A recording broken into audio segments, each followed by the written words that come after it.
Salah satu film remake yang terhitung berhasil membawa kita bernostalgia parah adalah film yang satu ini. Film yang diadaptasi dari Super Sentai dan didistribusikan oleh Saban Entertainment. Bahkan sampai-sampai seorang legend Eric Martin, vokalis Mr. Big, menyanyikan sendiri theme songnya, Go Go Power Ranger. Kalian sudah tentu tahu, kita bakalan ngebahas film apa yang ternyata di dalamnya juga ada sejumlah easter eggs yang menarik untuk kita bahas. Semoga kalian suka. Kalau nggak suka, kasih kucing aja. Buah kelapa diminum pakai bikini, minumnya sambil berjajar. Buat kalian yang sudah kangen sama konten ini dia Power Rangers Universe. Here we go again. Welcome to Rewatch.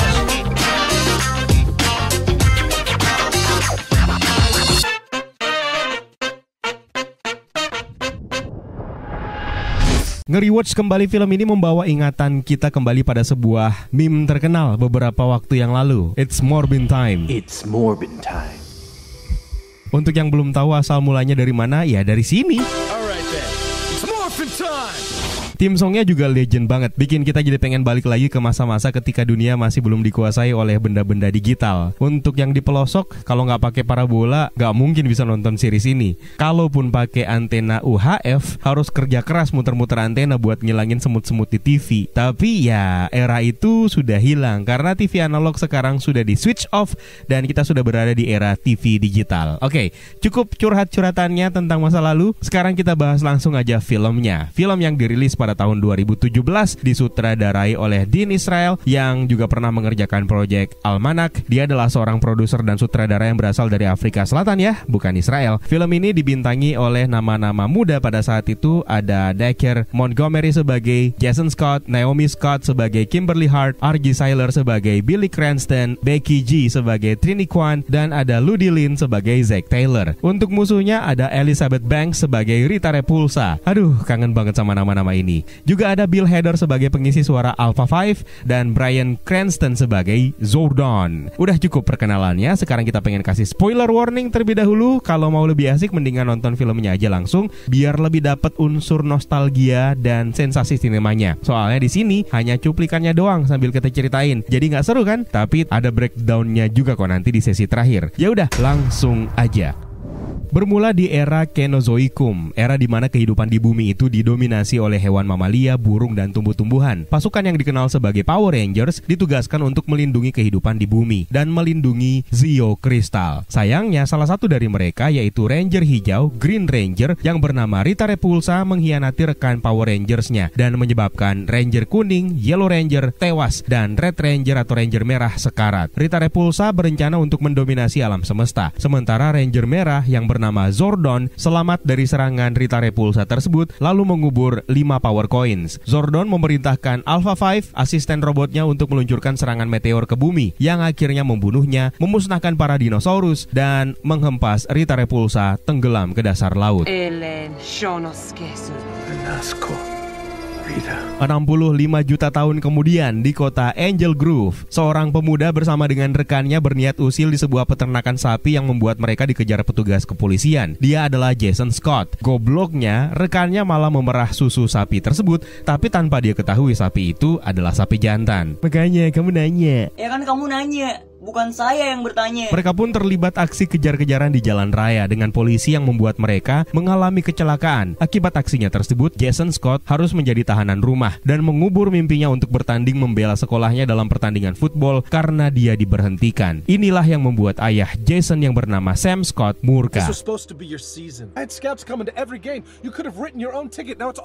Dalam masa hukumannya, Jason berangkat ke sekolahnya dan berteman kelas dengan seorang kutu buku autis yang bernama Billy Cranston yang sering menjadi target bully rekan kelas lainnya yang bernama Cole Wallace. Perhatiannya juga tercuri dengan seorang cewek teman kelas lainnya yang bernama Kimberly Hart. Kimberly ini baru saja dipecat dari tim cheerleadersnya gara-gara dia habis ngehajar pacarnya sampai giginya copot. Tapi ada alasan tersembunyi di baliknya. Sepulang sekolah, Billy menghampiri Jason untuk mengajaknya nongkrong di warung coto Makassar yang enak dan ketupatnya gratis. Tuh kan malah jualan. Tapi Jason menolak karena di pergelangan kakinya terpasang alat monitor tahanan rumah yang membuat dia nggak bisa kemana-mana. Billy lalu menawarkan diri untuk menonaktifkan alat tersebut kalau saja Jason bersedia untuk menemaninya ke sebuah tambang emas tua di malam itu. Stres mendengarkan ayahnya marah-marah di rumah karena kelakuannya, Jason memutuskan untuk menyelinap keluar rumah menemui Billy. Dan tepat pada waktunya, alat monitor tahanannya berhasil dinonaktifkan oleh Billy. That's the 3-minute warning. Come on, bud.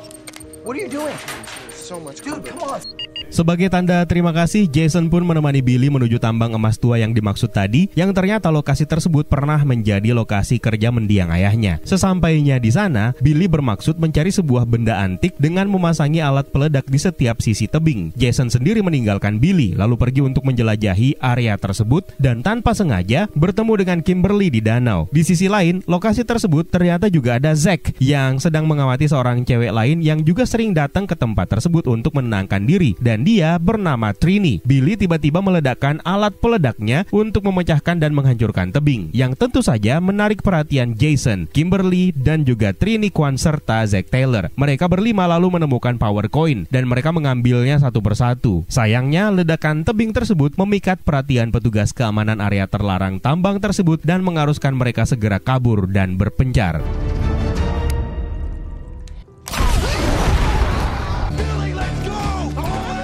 Jason dan Billy akhirnya memutuskan menghampiri Kimberly dan Trini, dan dalam perjalanan, Zack juga akhirnya menghampiri mobil van mereka. Sayangnya, upaya mereka melarikan diri berakhir dengan kecelakaan hebat, di mana mobil mereka ditabrak oleh kereta api yang sedang melaju kencang. Anehnya, keesokan paginya, mereka berlima terbangun dalam kondisi normal, seolah tidak pernah terjadi kecelakaan apa-apa di malam sebelumnya. Jason menyadari ada yang aneh di mana dia seperti memiliki kekuatan super. Dengan menghancurkan wastafel tanpa sengaja di kamarnya, Billy merusak lemari kabinetnya, sementara Kimberly menghancurkan HP-nya dengan genggamannya. Oh iya, di malam sebelumnya, saat mereka kecelakaan di tengah laut, pada saat sedang badai, kapal nelayan Sam Scott, ayahnya Jason, menemukan sesosok mayat wanita dalam kondisi mengerikan. Mayat tersebut ternyata memiliki koin berwarna hijau yang tiba-tiba aktif. Di sekolah, Billy disamperin oleh si pembuli Cole Wallace yang berniat untuk memelintir tangannya. Karena terlalu kuat, Wallace ini membenturkan kepalanya ke kepala Billy yang malah membuatnya tersungkur.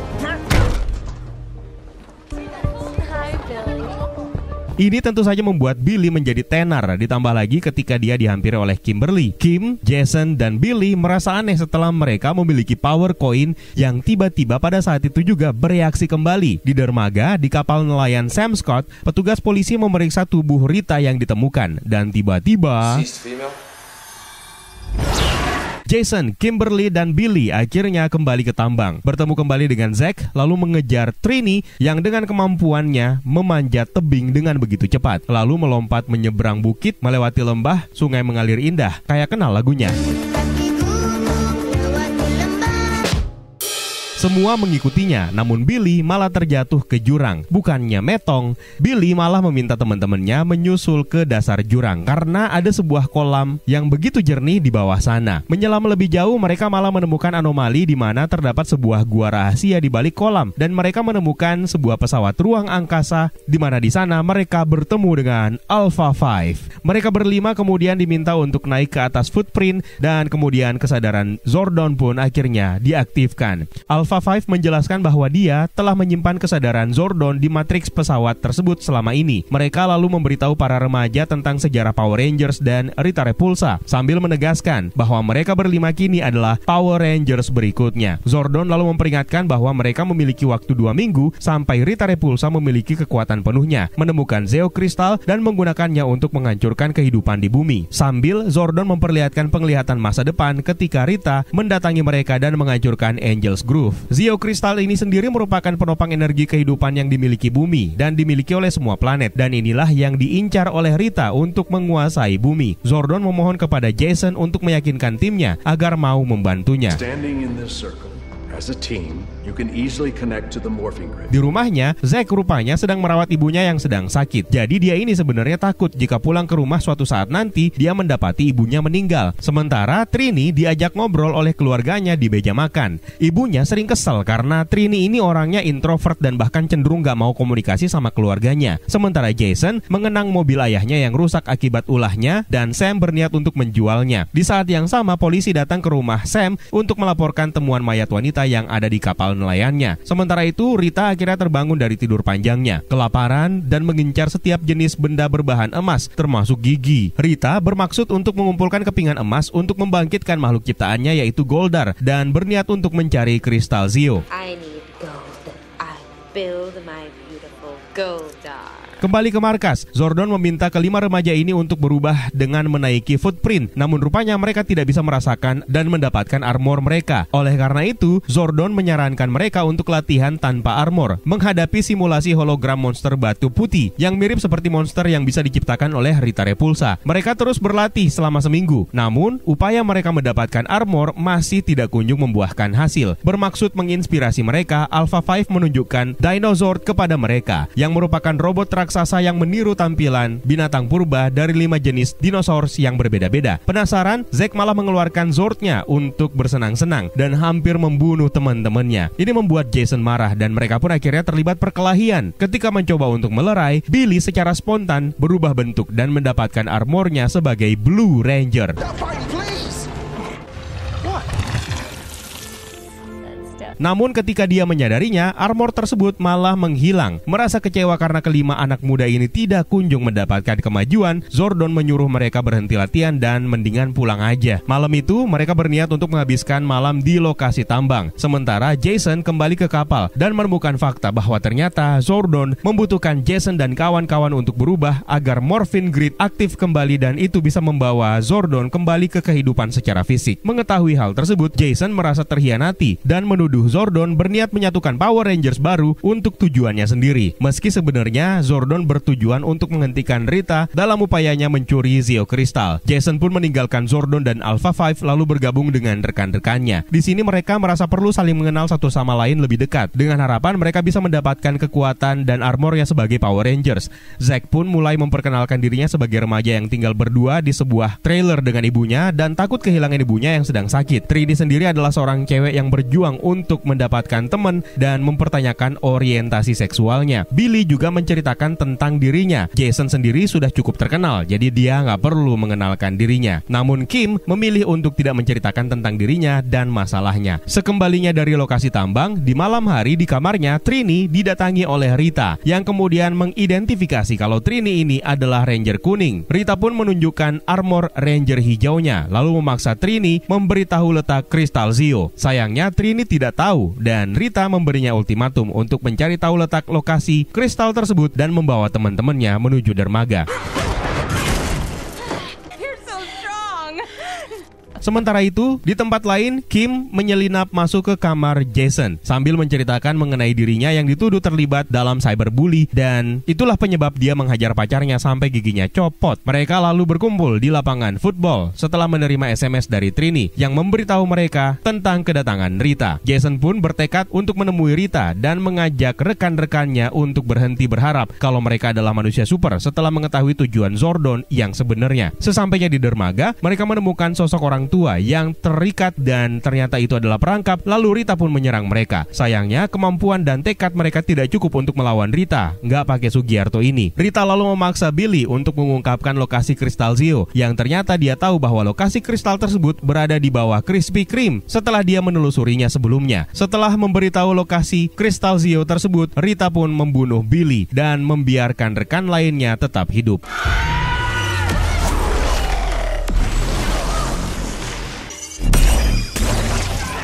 Mereka berempat lalu memutuskan untuk membawa jasad Billy ke Zordon dan meminta Zordon untuk mengembalikan kehidupan Billy. Jason dan kawan-kawan akhirnya berjanji untuk memperlakukan hidup mereka masing-masing satu sama lain setelah menyadari bahwa sebenarnya di antara mereka Billy lah yang paling senang setelah mengetahui dia punya kekuatan super. Tanpa mereka sadari, Morphin Grid akhirnya aktif, membuat Zordon akhirnya masuk untuk bisa hidup kembali. Namun ternyata Zordon lebih memilih untuk menghidupkan kembali Billy dan mengorbankan dirinya. Apalagi hanya bisa ada satu Ranger merah saja dan Jason adalah Red Ranger dan pemimpin dalam timnya. Akhirnya mereka berlima naik ke footprint dan mengaktifkan armor Power Rangers mereka. It's Morbin time. Maaf, salah film. Smorphin time. Tiger Sword. Sementara itu di lokasi tambang emas, Rita memanfaatkan semua kandungan emas yang ada di lokasi tambang tersebut untuk menciptakan Goldar, lalu membangkitkan pasukan monster batu atau putih miliknya dan menyerang Power Rangers. Karena jumlah pasukan putih ini terlalu banyak, Black Ranger memutuskan kembali ke markas dan mengaktifkan Zordnya. Rencananya berhasil, namun mereka masih harus menghadapi masalah lainnya di mana Rita dan Goldar kini menuju Angel Grove untuk menemukan Zeo Crystal. Akhirnya Power Rangers ini mengaktifkan masing-masing Zord mereka menuju Angel Grove untuk menggagalkan rencana Rita. Menyadari Power Rangers ini sudah memiliki armornya dan mengaktifkan Zordnya masing-masing, Rita pun mengaktifkan kembali pasukan putihnya untuk menyerang para dinosaur. Let's go, boys. Building just the two of us. I'm right behind you. Sementara Sam Scott berusaha untuk menghubungi Jason kembali karena khawatir sambil menghindari serangan putih dan Goldar di Angel Grove. Sayangnya mobilnya terbalik dan pada saat itu juga Jason keluar dari Zord Tyrannosaurusnya untuk menyelamatkan Sam ayahnya. Sementara itu Zord Pterodactyl milik Kim membantu Zord Triceratops milik Billy yang kemudian menghempas Rita hingga tidak sadarkan diri. Merasa mereka telah kalah, Goldar mengembalikan kesadaran Rita dan kemudian Goldar menghancurkan permukaan tanah di sekitar Krispy Kreme hingga membuat lubang besar yang memperlihatkan kristal Zeo. Okay, go.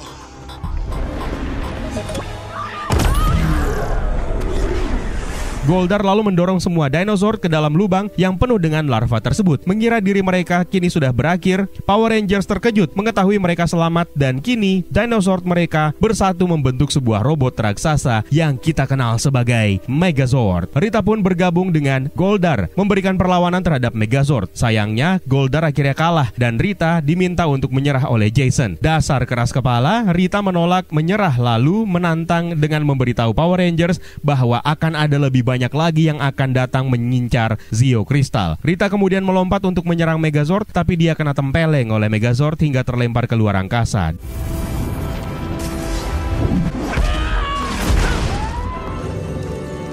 Power Rangers pun kini dipuji sebagai pahlawan Angel Grove dan dengan kekalahan Rita Repulsa, mereka semua memilih untuk kembali ke kehidupan normal mereka sambil tetap mempertahankan kekuatan baru mereka. Dalam mid-credit scene di kelas tahanan, guru mereka memperkenalkan seorang siswa baru yang tidak sedang berada di kursinya dan siswa baru tersebut adalah Tommy Oliver.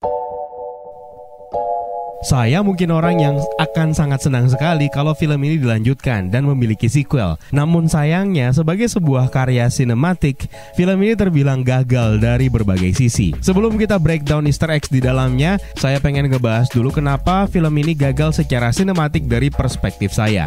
Saya berangkat dari poin-poin besarnya saja, 2 poin utama lah. Yang pertama adalah Rita Repulsanya. Bukan masalah dia gampang kalah, tapi lebih kepada penggambaran sosok Rita yang diperankan oleh Elizabeth Banks di sini sendiri yang di babak awal terlihat sangat menjanjikan sampai di babak pertengahan mulai kehilangan arah dan keteteran. Lalu di babak akhir bukannya terlihat menyeramkan, Rita Repulsa malah bertransformasi secara menyedihkan. Coba bayangkan ada berapa kilo sosok villain besar untuk film ini dan untuk Power Ranger sendiri berjalan kaki ke sana kemari mencari emas dan kristal Zeo, berjalan kaki bahkan berakhir menyedihkan dengan dia digampar alias ditempeleng sampai keluar angkasa, menyedihkan. Dan yang kedua adalah action sequence Goldar versus Zords dan Megazord. Ini juga sangat menyedihkan. Bagaimana pergerakan Titans ini terlalu lambat kayak orang kelaparan. Kelemahan itu berusaha ditutupi dengan sisi destruktif yang digambarkan secara masif yang menghancurkan Angel Grove, tapi tetap tidak bisa menutupi pergerakan lambatnya yang sangat menyedihkan. Zords Power Ranger terlihat jauh lebih menjanjikan, tapi semuanya langsung hancur ketika mereka bertransformasi bergabung menjadi Megazord. Looks-nya Megazord di sini cukup oke sih, tapi tidak dengan pergerakannya juga. Padahal sebelum film ini ada benchmark yang bisa mereka jadikan sebagai inspirasi, seperti misalnya franchise Transformer yang sukses menyajikan visual epic untuk pergerakan robot raksasanya bahkan ketika mereka bertarung. Tapi film ini malah mengalami kemunduran dan sangat mengecewakan.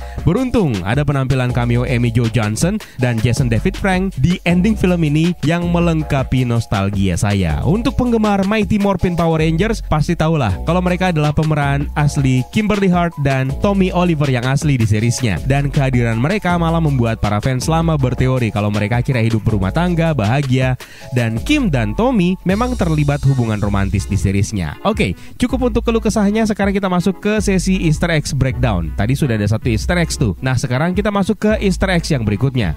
Dalam adegan Morphin Time, Trini terlihat mengenakan sebuah kemeja yang bertuliskan 1973. Asal kalian tahu, ini merupakan tahun kelahiran aktris Yellow Ranger Trini Kwan dalam series aslinya yang diperankan oleh Thuy Trang, yang mana aktris ini sudah tutup usia. Easter egg yang berikutnya dalam film ini, Kimberly diperlihatkan merupakan seorang pemandu sorak atau cheerleaders. Ini merupakan profesi yang sama yang dilakoni oleh Kimberly dalam series aslinya. Ketika berubah menjadi Power Rangers, mereka bisa membuka helm mereka untuk menunjukkan wajah, yang mana ini merupakan cara yang sangat mirip dengan bagaimana caranya helm Power Rangers Ninja Storm bekerja. Sementara itu dalam series aslinya, Zordon diceritakan merupakan seorang makhluk interdimensional yang terperangkap dalam time warp. Ini berbeda dengan yang diceritakan di dalam film, di mana Zordon ternyata merupakan makhluk dari planet lain dan dia adalah mantan Power Rangers sebagai Ranger Merah. Tapi ada satu kesamaan antara film ini dengan seriesnya, di mana Zordon juga terjebak di command center atau di pusat komandonya di dalam pesawat. Ada 3 aturan Zordon yang harus dipatuhi oleh semua Power Rangers, dan ini merupakan aturan yang sama persis dengan yang ada di seriesnya. Yang pertama, tidak boleh menggunakan kekuatan untuk keuntungan pribadi. Yang kedua, tidak boleh terlibat dalam perkelahian kecuali jika Rita Repulsa memaksanya. Dan yang terakhir, mereka harus merahasiakan identitas mereka. Jadi tidak ada yang boleh tahu bahwa mereka berlima adalah Power Rangers. Dalam film ini, ada sedikit perbedaan di mana Zordon tidak menyebutkan kecuali Rita Repulsa memaksa mereka. Yang mana ini menandakan bahwa kemungkinan besar Power Rangers sebenarnya masih akan berhadapan dengan villain besar lainnya setelah Rita Repulsa di film-film berikutnya, kalau franchise ini masih tetap berjalan. Dalam seriesnya, Alpha 5 merupakan sebuah robot atau android yang terkenal dengan sahutannya ayayayayay. Slogan ini akhirnya diperdengarkan juga di dalam film.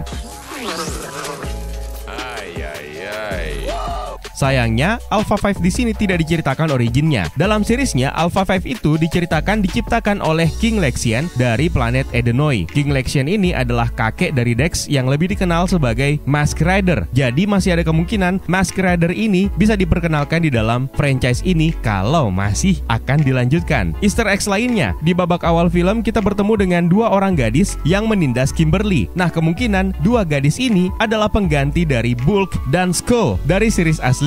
Dalam series asli Mighty Morphin Power Rangers, Bulk dan Skull sering membuli para anggota Power Rangers, dan salah satu korban pertama mereka sebenarnya adalah Kimberly. Sama seperti dalam film ini, beralih ke Rita Repulsa. Ini merupakan seorang penyihir yang berasal dari planet lain yang terkurung di sebuah tong sampah di luar angkasa selama kurang lebih 10.000 tahun lamanya sampai dia akhirnya dibebaskan oleh seorang astronot. Berbeda dalam film ini, Rita Repulsa diceritakan merupakan mantan Power Rangers juga dan merupakan mantan rekan dari Zordon, dan dia adalah mantan Green Ranger. Pada akhirnya dia mati suri di dasar lautan sampai kemudian ditemukan oleh kapal nelayan milik ayahnya Jason dan ditempatkan di dek kapal tersebut bersama dengan beberapa rongsokan sampah lautan lainnya. Jadi masih ada kesamaan antara Rita Repulsa yang ada di series dan juga Rita Repulsa yang diceritakan di awal film ini.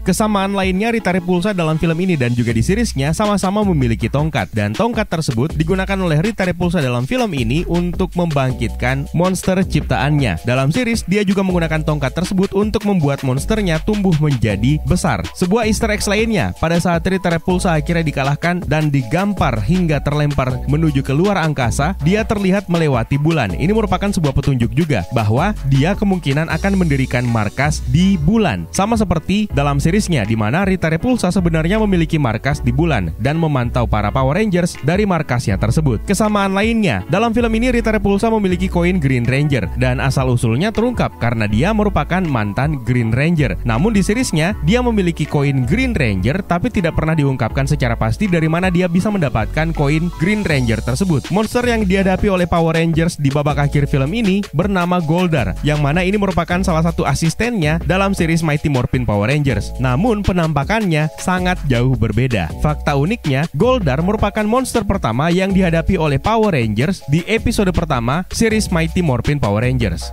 Pada saat Power Ranger pertama kali diluncurkan bersama dengan Zordnya, bidikan kamera diambil dari arah samping pada saat mereka dengan masing-masing Zordnya menuju ke arena pertarungan di Angel Grove. Adegan ini membawa kita callback ke adegan serupa yang diambil dengan posisi kamera sama-sama membidik mereka dari samping sebelum berubah menjadi formasi Megazord yang asli. Sebenarnya sang sutradara tidak sengaja menerapkan pengambilan gambar ini dan dia sama sekali tidak tahu kalau cara pengambilan gambar yang sama juga diterapkan dalam seriesnya. Dan di adegan ini akhirnya terputarlah theme song Power Rangers yang ikonik tersebut. Lagu ini sebenarnya diadaptasi dari lagu theme song aslinya yang digarap oleh Ron Wasserman. Billy merupakan orang yang pertama kali menyebut nama Megazord dalam film ini, sementara untuk di series aslinya istilah tersebut pertama kali diucapkan oleh Zordon. Zeo Crystal sendiri merupakan sebuah sumber kekuatan yang diinginkan dan diincar oleh Rita Repulsa. Dalam film ini disebutkan bahwa Zeo Crystal itu terdapat di setiap planet. Nah, dalam series aslinya, asal-usul dari Zeo Crystal ini tidak pernah disebutkan, dan kristal tersebut sebenarnya hanya ada satu dan dibawa ke bulan oleh sebuah ras dari galaksi M51. Ini diceritakan dalam series Power Rangers Zeo. Kali ini kita bicarakan mengenai masing-masing warna yang dipilih oleh kelima remaja ini. Ada perbedaan yang diterapkan ke dalam film ini dari seriesnya. Dalam seriesnya, karakter Zack diperankan oleh seorang Afro-Amerika yang bernama Walter Jones. Dan karena berkulit hitam, dia akhirnya dipilih sebagai Ranger hitam, Black Ranger. Sementara itu, pemeran Thuy Trang merupakan seorang Vietnam Amerika dan menjadi Ranger kuning. Dan pemilihan ini ternyata mendapatkan kritikan yang cukup pedas. Dalam film tersebut, semuanya dirubah. Zack yang aslinya adalah kulit hitam dalam seriesnya, dalam film ini dirubah menjadi remaja Asia yang diperankan oleh Ludi Lin dan dia dipilih sebagai Ranger hitam. Sementara Billy yang diperankan oleh R.G. Cyler merupakan keturunan Afro-Amerika namun ternyata dipilih untuk menjadi Ranger biru. Mereka berlima berasal dari sebuah kota fiksi yang bernama Angel Grove, yang mana ini merupakan nama kota yang juga diadaptasi langsung dari seriesnya. Bahkan logo Angel Grove High School yang terlihat di sekolah mereka berlima merupakan logo yang sama yang diambil dari seriesnya. Ketika Billy akhirnya pertama kali mendengarkan bahwa dia akan mendapatkan kekuatan super, dia lalu bertanya-tanya apakah mereka akan menjadi seperti Iron Man atau Spider-Man. Ini merupakan sebuah referensi yang besar dan ada maknanya. Mungkin banyak yang tidak tahu kalau ternyata Marvel dan Power Rangers sebenarnya memiliki koneksi. Mereka pernah dimiliki oleh Disney, meskipun Power Rangers kini sudah tidak lagi. Tapi di tahun 70-an, Marvel pernah bekerja sama dengan pencipta Power Rangers asal Jepang yang kita kenal sebagai Super Sentai, dan Stan Lee sebenarnya pengen membawa Super Sentai ke Marvel Comics. Namun sayangnya keinginan itu tidak terwujud. Dan di babak akhir film, ketika pertempuran sudah usai, Trini memperbaiki kamarnya yang sudah rusak dan dia menanggapi adik-adiknya yang memperdebatkan fakta bahwa Ranger kuning atau Yellow Ranger adalah seorang pria. Trini berusaha untuk mengoreksinya tanpa harus mengakui kalau Ranger kuning itu adalah dirinya. Sebenarnya ini juga merupakan sebuah Easter eggs. Kalau kalian perhatikan, dalam series Power Rangers ada perbedaan yang bisa kita dapatkan antara Kimberly atau Power Rangers Pink dan Trini sebagai Ranger kuning, di mana Kimberly mendapatkan kostumnya dengan menggunakan rok, sementara Trini tidak menggunakan rok, padahal mereka berdua sama-sama wanita. Alasannya sangat sederhana, karena dari source material atau sumber aslinya dari Super Sentai, Ranger kuning memang sebenarnya adalah seorang pria, dan itu pula lah alasannya kenapa dalam film ini Trini digambarkan sebagai sosok wanita yang selalu mempertanyakan orientasi seksualnya. Dan yang terakhir kita beralih ke adegan post-credit scene ketika guru mereka di sekolah akhirnya memperkenalkan seorang siswa baru yang bernama Tommy Oliver. Sayangnya, sosoknya tidak diperlihatkan. Kita hanya bisa melihat sekilas jaketnya. Dan tentu saja ini merupakan sebuah petunjuk bahwa harusnya franchise ini dilanjutkan. Dan di film kedua akan menampilkan Tommy Oliver, mungkin sebagai Ranger hijau juga, sama seperti dalam seriesnya. Dan pada akhirnya, rewards kita harusnya sudah usai sampai di sini. Namun beberapa saat yang lalu, pada saat video ini sedang diedit, kita mendapatkan sebuah kabar duka yang datang dari the one and only Jason David Frank yang menjadi pemeran Tommy Oliver dalam series Mighty Morphin Power Rangers dan muncul dalam setiap series Power Rangers. Jason David Frank dikabarkan tutup usia karena bunuh diri, namun dengan alasan dan motivasi yang masih belum diketahui. Tentu saja ini merupakan sebuah kabar buruk dan menjadi pukulan yang yang cukup menyakitkan untuk para penggemar Power Rangers dari segala usia, karena Jason David Frank bisa dikatakan sebagai ikon dari Power Rangers. Rest in power, Tommy Oliver. So, itu dia sedikit pembahasan kita untuk film Power Rangers yang sempat dirilis pada tahun 2017 yang lalu. Sementara untuk kontinuitas dari film ini sendiri sebenarnya bisa dikatakan sebagai universe yang berbeda dengan series Power Rangers yang bisa kita saksikan di layar kecil. Dan itulah yang membuat sejumlah perubahan adaptasi diterapkan ke dalam film ini. Kalau kalian mengetahui Easter eggs lainnya dari film ini, kalian boleh tambahkan di kolom komentar di bawah ya, Universe. Terima kasih buat kalian yang sudah menonton, dan juga terima kasih buat kalian yang sudah ikutan bergabung di membership community. Juga terima kasih buat kalian yang sudah bersedia untuk memberikan super thanks-nya untuk video ini. Terima kasih banyak. My name is Eka. Stay safe and until next time.